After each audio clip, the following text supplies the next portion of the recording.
So there was an internal review done in Temple Street as a result of Mm, three children having operations where unauthorized, kind of unlicensed, is probably the best way to put it, unlicensed springs were inserted into their backs to try to straighten their backs. And these springs have not been licensed for medical use.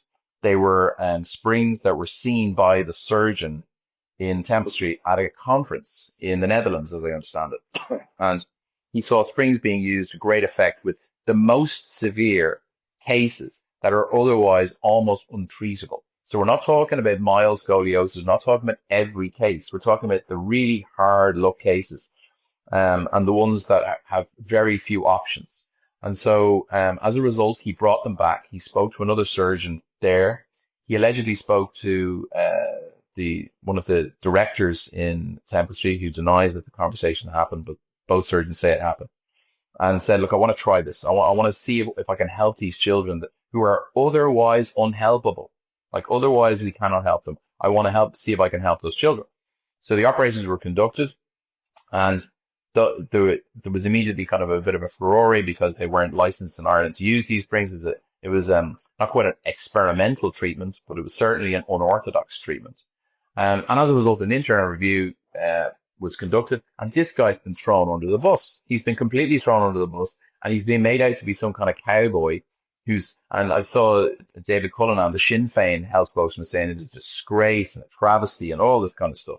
Well, I mean, I would say to him, like, if it was your child in roaring pain, with crippled over, bent over, and there was no other option, this guy was willing to try something and try to help your child, what would you do? I mean, all of the parents were told that these springs were being used. They were told it was an unorthodox treatment.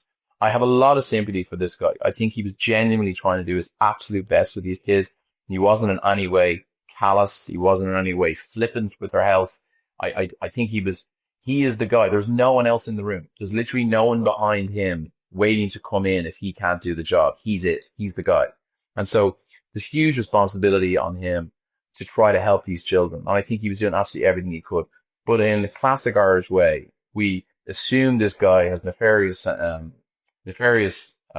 ambitions, and that he's just our motivations, and that he's some kind of narcissistic guy who's just having. And you couldn't be further from the truth. From what I hear from friends of mine who are in medicine, I'm a dentist, but in friends of mine who are in medicine, that this guy is one of the salt of the earth guys. He's the guy you want in the room with your kid.